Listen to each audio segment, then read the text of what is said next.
Aristocrazia Webzine, Brutal Assault 2025, io sono qui con Blasphemer, nome che dovremmo conoscere tutti quanti. So, hello, welcome, and how are you doing?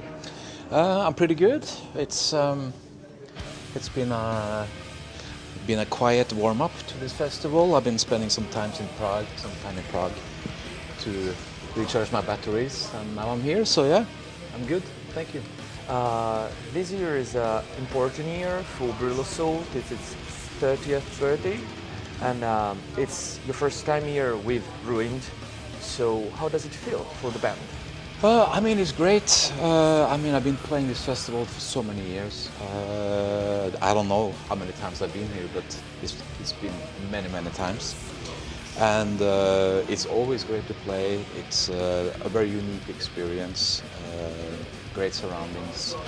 And I think it's like a great opportunity for my band Rüim to be here and to show what we're capable of, and attract new listeners as well. So yeah, it feels great to be here, and we're very pleased with being invited here. Your first album, Royal Spiritism, came out 2 years ago. How it's been felt by people?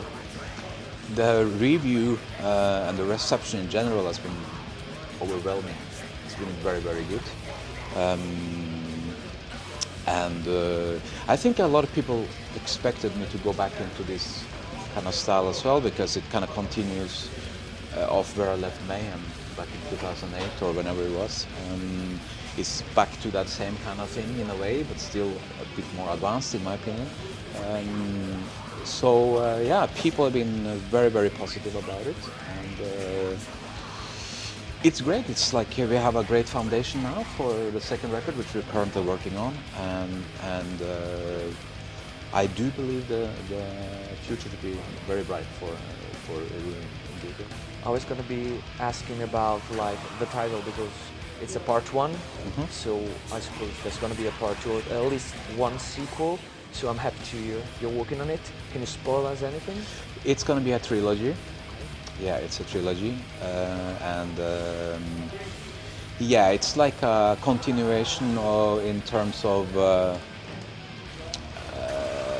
the themes, the spiritual themes that was present on the first record is brought a little bit further on the second one, and will culminate on the third in a way. It's deeply rooted in my own beliefs. That's why it's so interesting as well. That's why it's a beautiful thing to convey this also as a vocalist, because the words I can stand 110% behind, as well as the music.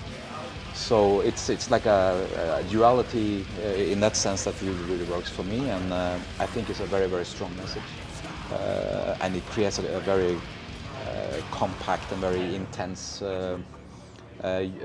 unit. It's very interesting, and it's also kind of catharsis to do this, it makes me feel alive essentially. That's great. That's great to hear. A friend helped me revisit a couple of thoughts. When it came out, you stated in an interview that it had been developed with ideas, riffs and stuff dating back at least 15 years behind.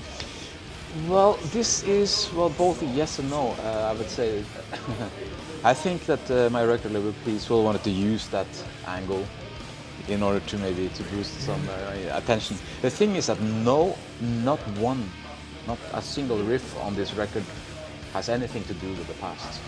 Everything is was written during the pandemic. Oh, okay. Yeah. So what I meant partially by that statement was that I heard a tape with music that was intended for Grand Declaration of War, or at least it was recorded.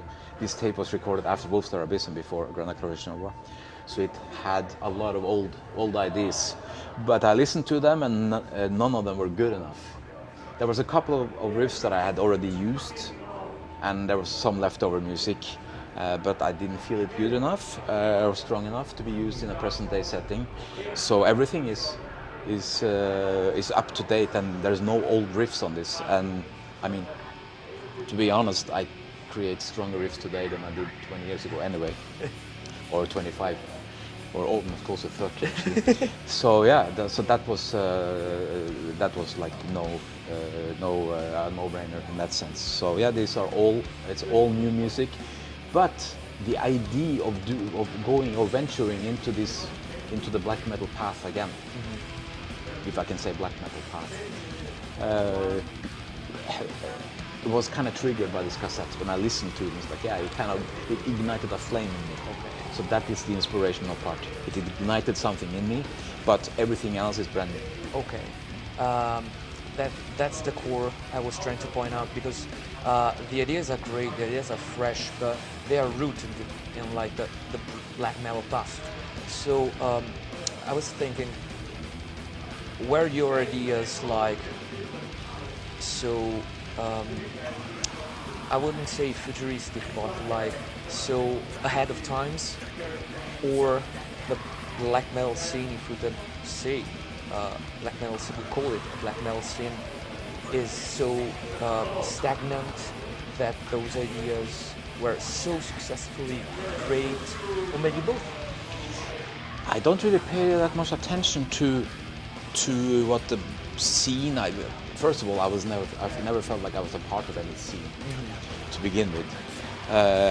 Maybe I really wanted in the 90s, but then again, it's like I always went my own path. I was always the wolf, or at least my own wolf in that sense. So I guess I would never really fit into anything, and I always done things my way, which for me is the only way. I don't really care what anybody else is doing, especially not the scene. I don't follow any trends. I don't follow what people want or expect from me. I essentially do what I feel like. Otherwise, it wouldn't be called true in that sense. You know what I mean? It's like if I don't feel it, I will never do it. Okay. So yeah, I don't really know about that. But I think also, it's like from an inspirational point of view, it's like I use a lot of different. I mean, I grew up. I was born in the late '70s or mid '70s, and I grew up in '80s stuff. Chiesto, Judas Priest, Motorhead, all that stuff. So it's like I think I have a lot of. I've been listening to a lot of styles of music over the years, and I think that's a part of also that you can maybe hear the different, not different influences, but at least the different angles of approaching music in my music. I think maybe that is one of the keys to it sounding a little bit different. And again, it's like I have a great imagination. I think that's a beautiful tool in art. And I use that actively as well, not to repeat myself, but always go and challenge myself to go different ways. Okay. So yeah. Speaking of the past, you'll be here today with Rüim. You'll be here tomorrow with Blood, Fire and Death. How does it feel to pay tribute to the man? It feels great. I mean, I grew up with Bathory. Essentially, I heard the title track. I heard Blood, Fire, Death. The title track off that record already in '88 on Swedish radio, and I was hooked. So I've always felt like I had a kind of a close relationship to Bathory in that sense, without even knowing the guy or meeting him. But it's always been by my side ever since then, throughout the years. So to be able to go on stage and honor this, which I consider like a huge part of my musical background, is an honor for me. So. And fine musicians, that everybody getting along, and we have a great synergy on stage as well. So it's a fine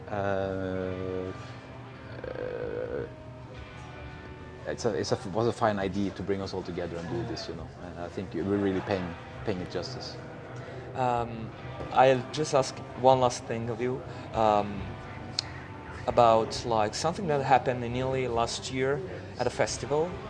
There was Marduk playing at this small open-air festival, which features bands from all genres of metal. Like they had Gutalax, they had Marduk, they had tons of bands. And at the end of the Marduk set, some people, especially some Gutalax fans, did the conga line dance, like the train stuff, dancing. Oh. Okay. And after that, some people noticed, and there were like mixed feelings on it. Like some said it was not respectful of the band, some others said it's a big festival, maybe they were fans of other kind of music, they didn't care, they just had fun. How do you feel about it? What's I your take? don't even, not even sure I understand the question. It's like, I'm not sure if I understand the question. Like, you're a black metal player, you have like tons of experience on your back. As a musician, if you saw... Was this done during Marduk's set? At the end of Murder Set, during the last song. Ah, okay. I don't know. People, it's... Yeah, for me it's kind of disrespectful. I would be annoyed. It's not in the music that we try to convey, you know, at all.